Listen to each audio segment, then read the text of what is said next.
Good morning. Imagine a young person lured from home with a promise of a legitimate job, only to be trafficked across borders, locked inside 4 or 5 compounds in Southeast Asia, beaten and guarded by armed thugs, and forced day and night to steal the life savings of others through a sophisticated cryptocurrency scam. Imagine that that person doesn't make the quota, being more severely beaten or being threatened to have a family member seized from home.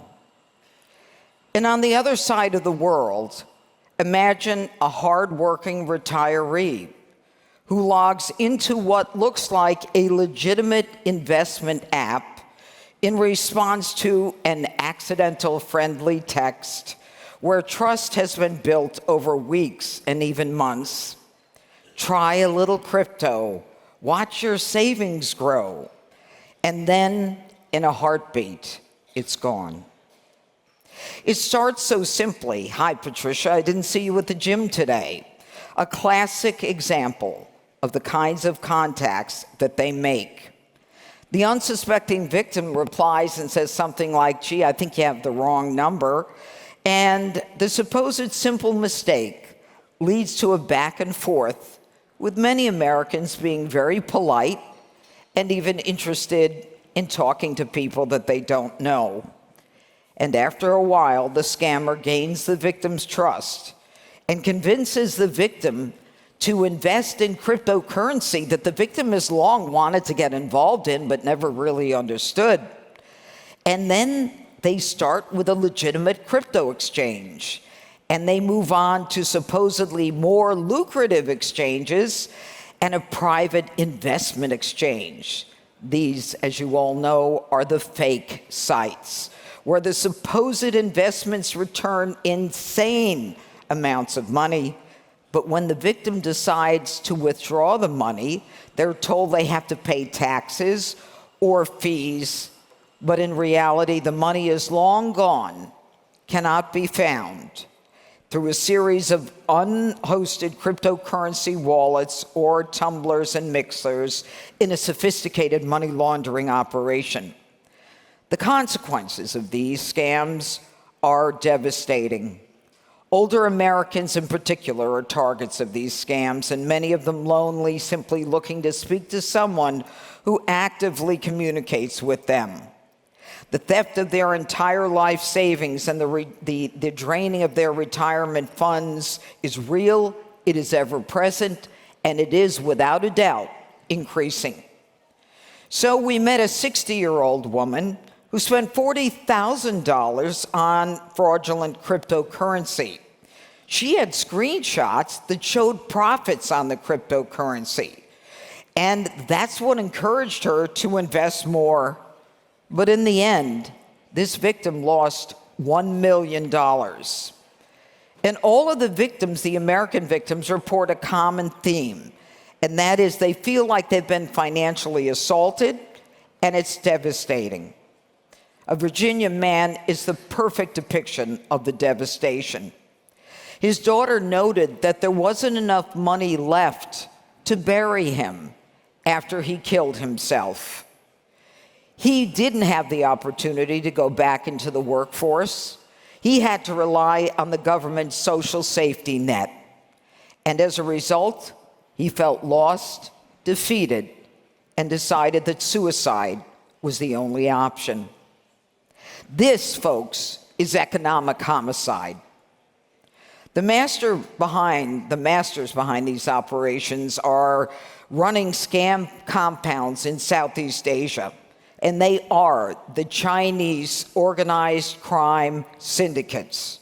And for the last 15 years, Chinese transnational criminal organizations, or TCOs as they're called, have been establishing footholds in Southeast Asia for gambling schemes after being pushed out of China by the Chinese government due to the illegality of gambling in China. But these Chinese transnational criminal organizations, they aren't just stealing money. They are drug traffickers. And according to the Department of Treasury, Chinese money laundering operations are global and pervasive. And they are actually laundering money for the Mexico-based drug cartels. And they are involved in significant underground money movement. And I want to talk about three countries that are important to understand. In Burma, the Chinese mafia families have created an operation foothold. Shi Zhejiang, a convicted criminal, launched a $15 billion smart city called Yatai New City, which has grown into a notorious scam hub. And last year, a Chinese court actually convicted and sentenced 21 members of the Bai family, which controlled 41 scam compounds, with China literally acknowledging their own problem.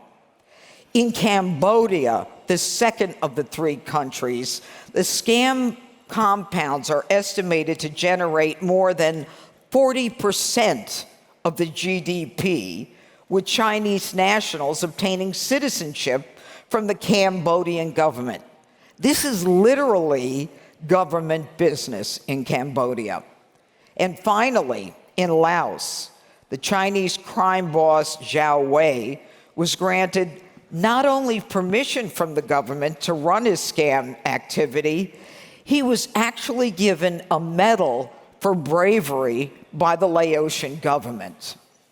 So the scam industry in Burma, Cambodia, and Laos is estimated to give more than $40 billion a year to the Chinese transnational criminal operations. And they are focused on Americans, their money and their data to fund it. So in November of 2025, I started the first Scam Center Strike Force in America. As United States Attorney for the District of Columbia, we are particularly situated to engage with agencies across the government. We not only have the authority to charge foreign defendants, but we have the authority to seize and freeze foreign property as well as assets. And through the Scam Center Strike Force, we are waging a comprehensive and targeted battle against the scamdemic. The initiative has already delivered operational results, the kind that the focus on this strategy demands. These efforts are adopting a coordinated campaign that is part of the reason we're here together today. The mission of the Scam Center Strike Force is to focus at the top on the compounds themselves. First, to identify the most prolific scam compounds in Southeast Asia, to charge their leaders and the entities that support them. Second, we want to seize and disable the United States infrastructure used by these scam compounds, which is, of course, the manner and the means that they use to commit their crime. And third, we want to trace and seize the stolen funds in order to return the assets to the victims. Now, the amazing part of this tragedy is that the criminals use our own infrastructure to commit the crime. And that's where the public-private partnership starts. These crypto scam operations are using our infrastructure.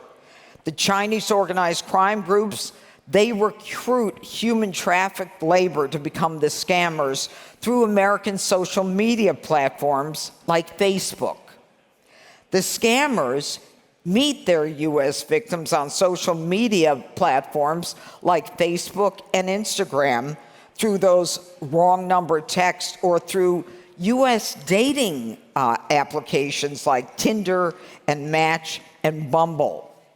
They then move the conversation to WhatsApp or other encrypted communications.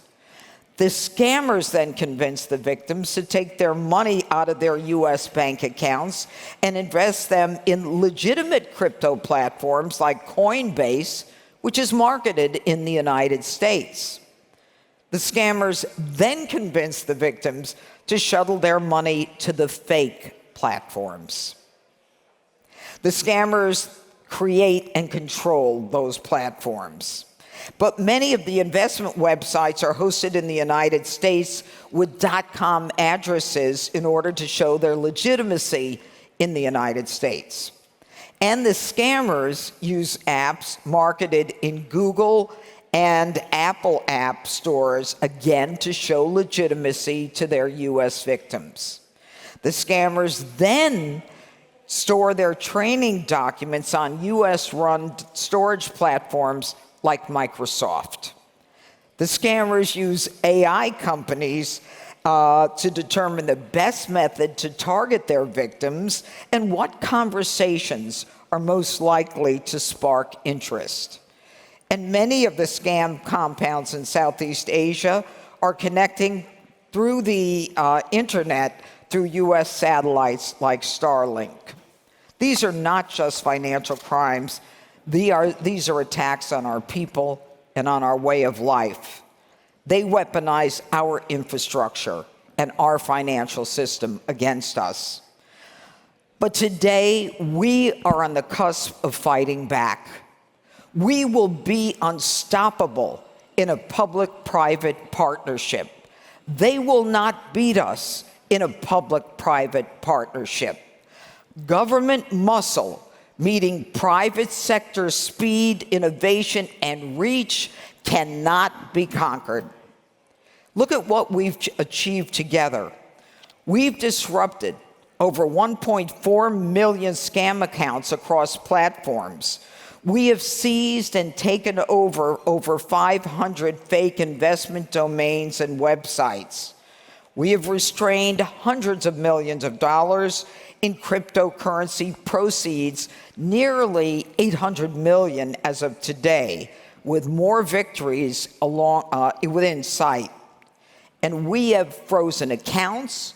We have dismantled Telegram channels used to recruit trafficking victims, and we have disrupted the criminal infrastructure in Burma and Cambodia and beyond.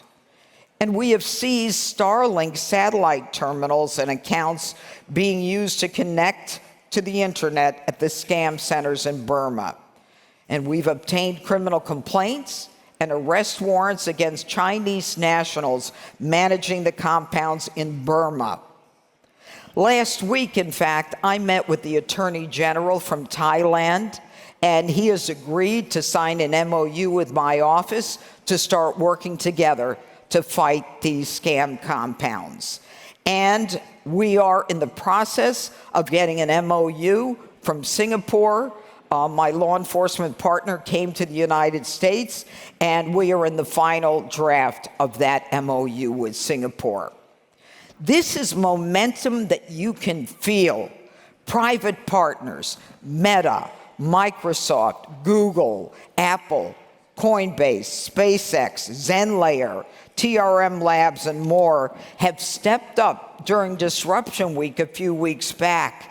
You provided real-time intelligence, and this platform gave us the ability to have your access, your expertise. We brought the warrants and the indictments, the sanctions, and the full force of federal law enforcement. So together, we're cutting off these predators at the source. We are rescuing not only Americans' futures, but shining a light that I think is so important, especially in terms of my background as it relates to victimization on these scam compounds and the workers and the victims who are being tortured and worse. And that is a chapter yet to be unearthed. And I guarantee you, we will unearth it. These are modern-day slaves being forced to perpetrate fraud against us. And to the Chinese crime bosses and their enclaves, your days of impunity are numbered. We will investigate you. we will indict you, we will seize your ill-gotten gains, and we will pursue extradition. The Department of the Treasury will identify you and the entities operating the centers, and we will designate you, preventing U.S. companies and individuals from providing services to you. And we will continue to partner with the Department of State, who work with foreign governments in the region on the threat. You will not hide behind borders or cryptocurrencies and America's infrastructure. As long as we work together, will no longer be the playground of these Chinese transactional criminal organizations. And to my private sector partners, I want to say thank you. Thank you for your willingness to cooperate. It sends a powerful message that the private sector will not be complicit in the victimization of Americans. Indeed, you are going above and beyond your own mission to protect your consumer. Your company's ability to detect the scammers and use your internet tools to neutralize them is great. Your visibility into the adversary's operations on your networks can be enhanced by information from my government agencies. And this combination, properly aligned and legally enabled, is formidable. When fraud is detected, industry must be ready, willing, and able to stop it. Your company needs to make the calculus that simply voluntarily sharing information with the government is not enough. More is needed to safeguard your own company, its bottom line, and your users across the world. We need industry to take a laboring oar to fight this threat. With the ingenuity the private industry brings to bear, together with the partnership and tools of government, we will stem the rising tide of these terrible crimes on both sides of the globe. To the Americans here, this is your government at work. We will engage in an ad campaign that we are involved in right now to alert Americans as to suspicious activity, to educate the families, and to stay vigilant. The Scam Center Strike Force is your shield, and this fight is bigger than any single case. We will not allow transnational criminal organizations to steal from hardworking American families, and we will secure our digital frontiers just as we have secured our physical frontiers. The energy is building, the partnerships are strengthening, and the results are pouring in, and we are just getting started. Thank you to every investigator, prosecutor, analyst, corporate leader. We need to shoulder together to make sure that we work on this mission to dismantle these networks, to return stolen funds to the victims where it's possible, and to send a clear message. And I want to thank you, Yuri Abraham and Nils Muller, and the whole Global Anti-Scam Alliance, bringing together public and private sector stakeholders to better understand, coordinate, collaborate against these scam centers. Let's keep this momentum going. Let's deliver justice on both sides of the world. Thank you, and God bless.